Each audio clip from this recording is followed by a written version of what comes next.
रहा है, केवल नीट हो जाए तब भी आपको क्या कहते हैं, आप बीएससी आर्मी नर्सिंग का एग्जाम क्वालिफाई कीजिए, तब भी आप लेफ्टिनेंट बनने, वो भी 5 साल बाद लेफ्टिनेंट बन के आएगा, आप भी लेफ्टिनेंट बनने।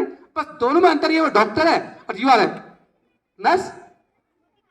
इसीलिए मैं आपको बोला, और आपको लग रहा है टीचिंग में इंटरेस्ट है तो बाद में आप एमएससी नर्सिंग कर लें। मैं मेडिकल पे आ रहा हूं अभी, और उसके बाद अगर किसी को लग रहा है ये भी टफ है तो बी फार्मा कर लें, एम फार्मा कर लें।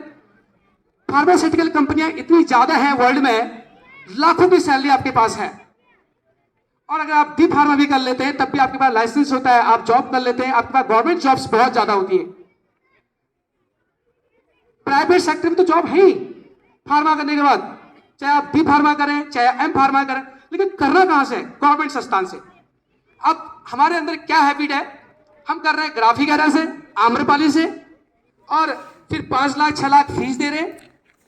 फीस देने के बाद हमारी हालत ऐसी है कि हमें जॉब मिल रही है 10,000 की, 12,000 की, रिज्यूम लेके घूम रहे हैं कि मेरे पास डी फार्मा है, बी फार्मा है, या मेरे पास बीटेक है। हर किसी को प्लेसमेंट नहीं मिल पाती।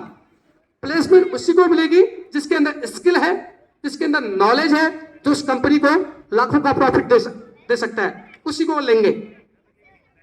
तो मैं इसलिए आपको बोल रहा हूं, व्यवसायिक कोर्स चूज करो ताकि आपको नॉर्मल बीए की तुलना में, नॉर्मल बीएससी की तुलना में आप कम से रोजगार पे तो होंगे, आपके पास कुछ करने को तो होगा।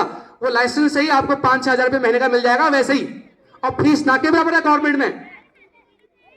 20,000 में आपका काम हो जाना है। एम्स में आप मेडिकल की पढ़ाई करेंगे तो 5,000 फीस है ईयर की, 5 से 10,000 रुपए, इतना तो आम आदमी अफोर्ड कर देता है। और एक बड़ी बात मैं आपको बता रहा हूं, अगर आप जितना बड़ा एग्जाम क्रैक करेंगे, समाज आपके पीछे पैसा लगाने को तैयार है, सरकार आपको फेलोशिप स्कॉलरशिप देने को तैयार है, यूनिवर्सिटीज भी, लेकिन एग्जाम क्रैक आपको ही करने हैं, है ना।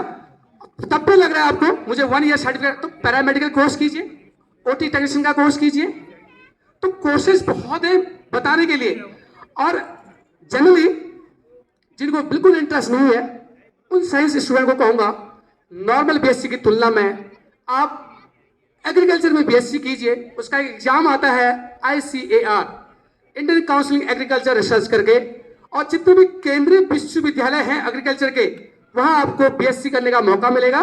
और मैं बड़ी ईमानदारी के साथ बता रहा हूं, जब आप बीएससी हॉर्टिकल्चर में करेंगे, बीएससी सेरिकल्चर में करेंगे, बीएससी आप एग्रीकल्चर में करेंगे, और बीएससी आप क्या कहते हैं वेटरी साइंस में करेंगे, फॉरेस्ट्री साइंस में करेंगे, है ना, तो आपके पास डेयरी साइंस में करेंगे, आपके पास स्कोप्स बहुत होगा, आप भूखे नहीं मरेंगे। और एमएससी करने के लिए पंतनगर यूनिवर्सिटी भी आपको जर्मनी के लिए आपको भेजती है, आपको आपका एग्जाम लेती है। आप एमएससी आप फॉरेन से भी कर सकते हैं, ये केवल एग्रीकल्चर के अंदर है ऐसा, जहां आप पोलैंड जाके, जर्मन जाके गवर्नमेंट की फेलोशिप से पढ़ाई करके आ सकते हैं। और आपको यूएसए में जाना है तो फिर नेहरू फेलोशिप आपको एग्जाम देना पड़ेगा। तो एग्जाम्स बहुत हैं, मैं आपको इसलिए बता रहा हूं कि ये बीएस जो फॉरेस्ट्री साइंस है बहुत अच्छे। अब हम जनरली क्या कर रहे हैं, प्लेन बीए कर रहे हैं, प्लेन बीएससी कर रहे हैं, प्लेन बीए कर रहे हैं।